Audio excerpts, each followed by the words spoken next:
diretso sa sikmura. Bagong impormasyong bubusog sa isipan. Lahat ng dapat niyong malaman. Mainit-init na ihahain ni na Rapid at Amelin Biloso. Makisalo na sa Balitang Tapat! Narito mga headlines ngayong araw.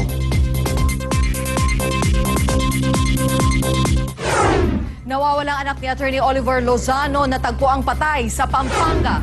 Bangkay na nakita sa nasunog na AUV kahapon nakilala na. 3 sugatan sa pamamaril sa kalagitnaan ng pagdiriwang ng pista ng Santo Niño. Suspect sa pamamaril na laban sa mga pulis, patay.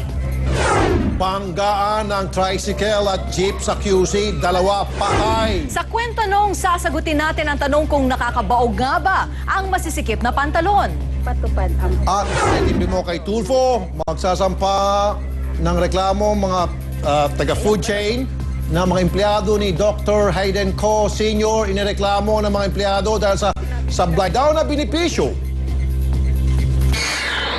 Parehong patay ang mga tsuper at nagsalpukang tricycle at jeep sa batasan sa QC.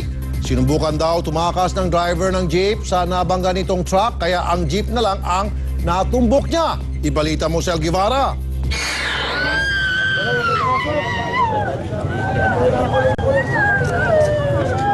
Napapahiyaw sa hinagpis at galit si Aling Rosario habang hinahaplos ang bangkay ng mister na si Marbe Kagampan. Patay si Marbe matapos salpukin ang kanyang minamanehong tricycle ng isang pampasaherong jeep sa IBP Road sa Batasan, QC. pauwi na siya. Basta banda malapit na alas 12, uuwi na yan siya kasi yun lang talaga ang oras niyang palagi. Okay. Kasi pag lumagpas yan, pag lumagpas na yan, nag-aalala na ako. Sa lakas ng pagkakabangga, parehong tumaobang jeep at tricycle. Tumalsik ang tricycle driver habang naipit naman ang tsuper ng jeep.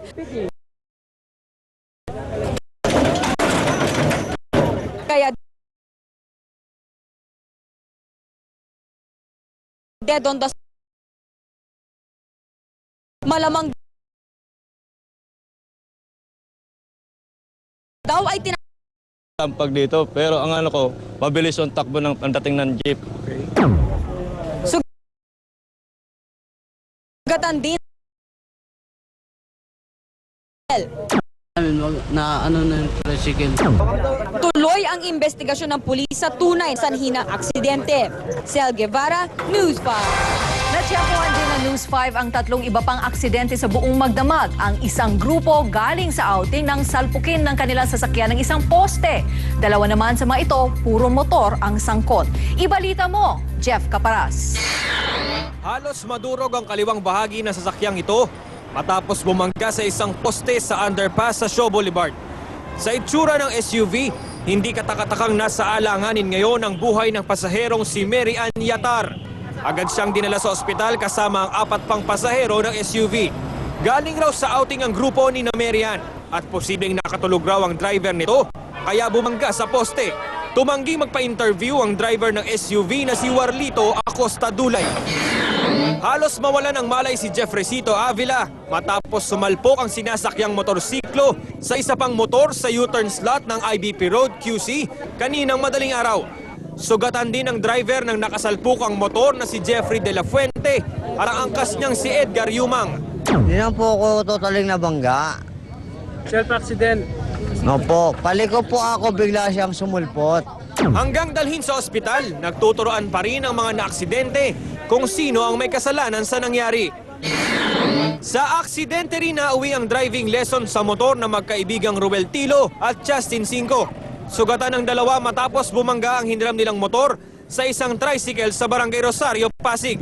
Bukod sa babayarang motor, posible pang pagmultahin ang magkaibigan dahil pareho silang walang lisensya ng maaksidente.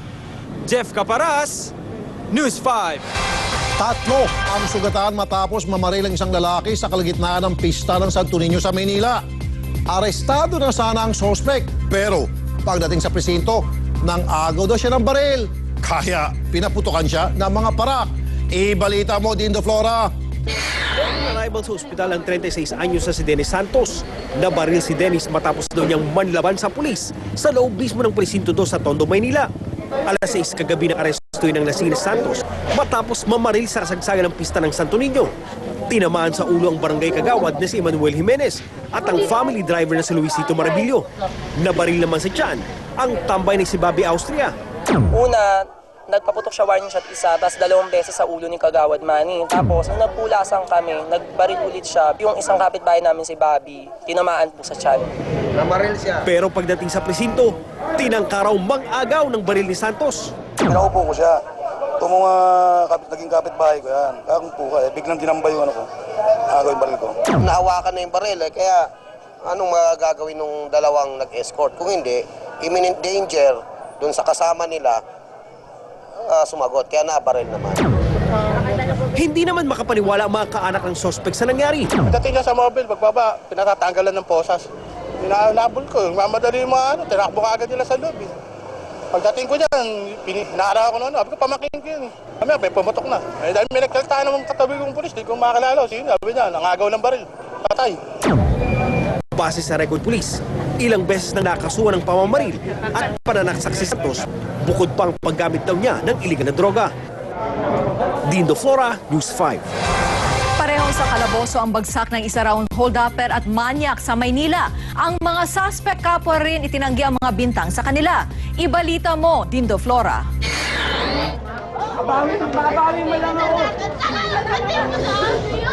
Sunod-sunod na suntok ang inabot ang suspect na si Lazer Ramos mula sa galit na biktima niya sa pang-hold up. Pasado alas 7 kagabi, nang hold upin ng suspect at ng kanyang kasama ang jeep na sinasakyan ng mga biktima sa Morion Estate sa Tondo, Maynila. Kaya hindi ako nakapalag dahil tinutukan ako ng 29. Sabay kuha niya sa akin na cellphone sa kapera. Hindi rin maitago ang galit sa suspect ng pamilya Feliciano dahil sa traumang idinulot sa kanila ng insidente. Ituro mo yan! Ay, tuturo ko nga sa inyo, palit po ko nga sa inyo. Ituro mo yun. Tuturo ko nga sa inyo. Balik mo yung cellphone ko. Itinanggi ng suspect ang krimen, sabay turo sa kaibigan niya na siya raw talagang nang hold up. Sapak din ang inabot ni Reynan Miranda dahil sa panghihipo raw niya sa kanyang kabarangay.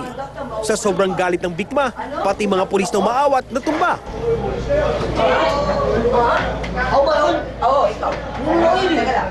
Todo tanggi naman ang suspect sa bintang sa kanya. Ba't kayo po ako siya kung hindi ko nga po siya kilala eh? Sa huli, wala raw balak ang biktima na sampahan ng kaso ang suspect. Ang gusto lang daw niya, masapak ang nanghipo sa kanya. Dindo Flora, News 5. Bistado ang modus na paihi o paghigop ng krudo mula sa mga truck ng mga kawatan sa Valenzuela. Katuwiran ng mga sospek, kailangan lang daw nila ng perang pangtoma. Ibalita mo, J.D. Castro. Huli sa akto si Raul Marcos at Roger Humto na nagnanakaw ng krudo mula sa isang truck sa Valenzuela. Kwento ng Barangay Tanod na tiyempuan nilang tinitira ng mga sospek ang nasabing truck at nang sitahin, nagpalusot ang isa sa kanila.